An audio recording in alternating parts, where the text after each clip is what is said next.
Have you ever written a message, an email, or even a very long handwritten letter, pouring all your thoughts, feelings, and emotions into it, only to end up pressing delete, crumpling it up, or simply leaving it forever in the drafts folder?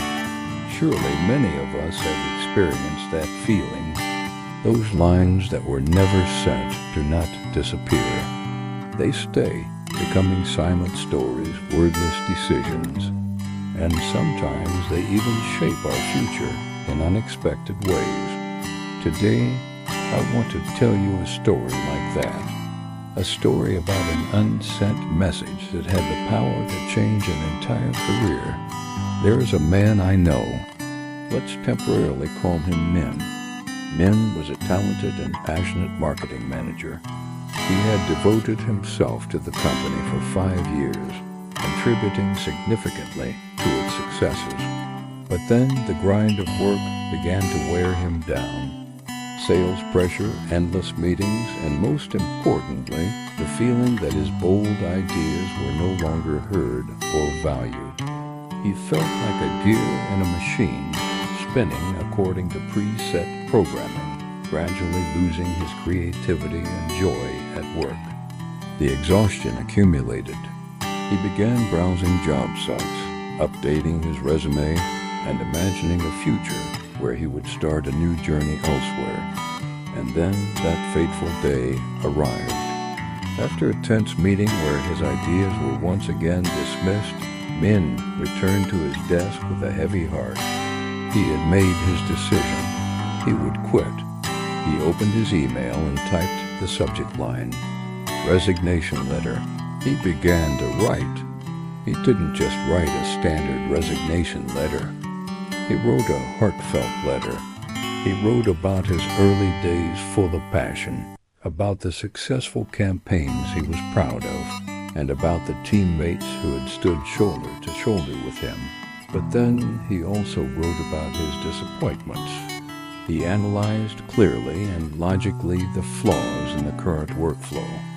He wrote about the stagnation in leadership thinking. He wrote about how the company was gradually losing its competitive edge because it was too safe and afraid of change. He pointed out that without a strong reform in both mindset and operations, the company would soon be left behind by younger, more dynamic competitors. He wrote at great length and great detail with all the concern of someone who had once considered the company his second home. This was not a complaint, but a warning, a final piece of advice. After finishing, he read it again. A strange sense of relief mixed with sadness washed over him.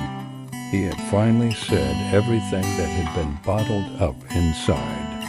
He was about to press send to the board of directors. But then a thought suddenly flashed through his mind. Why send it anyway? I've already decided to leave. Do these things even matter anymore? Sending it might make them think he was a failure trying to justify himself. Sending it might hurt those who stayed behind. Sending it might not change anything at all. In the end, after much hesitation, Min selected all the content and pressed delete. The screen returned to blank.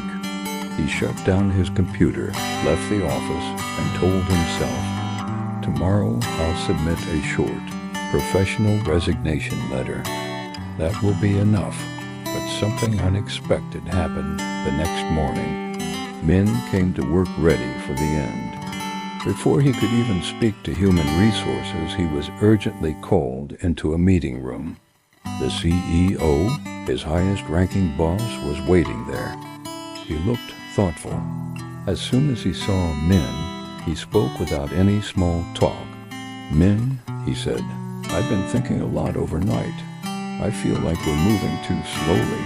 We've become too complacent with our past successes and forgotten that the market is changing every day. I want to hear your opinion. If we had to change one thing immediately to help the company break through, what would it be?" Min was stunned.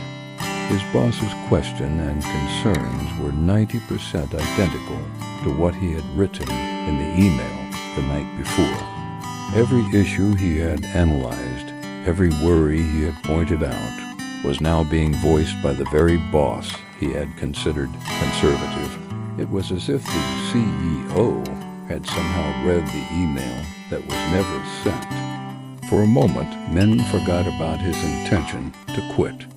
The familiar energy of a marketing strategist surged back within him.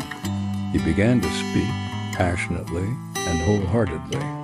He presented all the ideas and analyses he had carefully written the night before.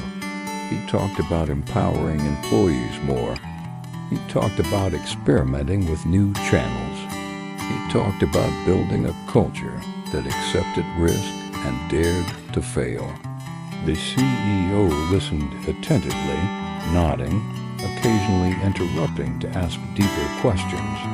The conversation lasted nearly 2 hours. It was not a reporting meeting, but a true dialogue, an open and strategic discussion. At the end of the conversation, the CEO patted Min on the shoulder and said, "Thank you. What you said is exactly what I've been looking for. I want you to lead this reform project. Consider it a startup within the company. You will have full authority over personnel and budget. Do what you believe is right." Min walked out of the meeting room with a whirlwind of emotions.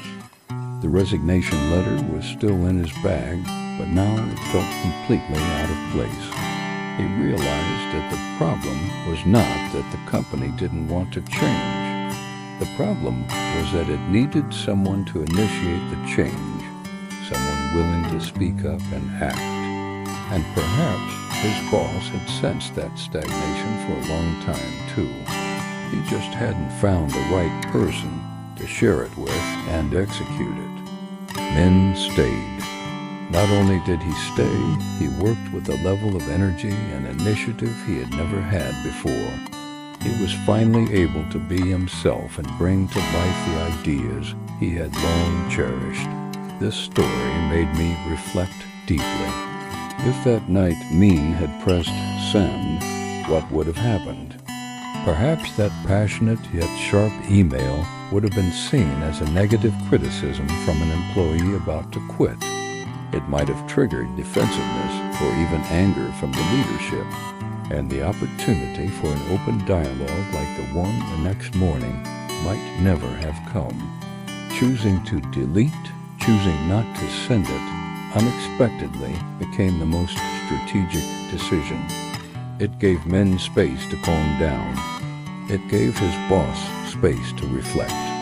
And when those two streams of thought naturally converged, without pressure, without defensiveness, a perfect solution emerged. Sometimes in life we think we must speak up, act immediately, or send a message to solve a problem. But sometimes silence and waiting are the most powerful actions.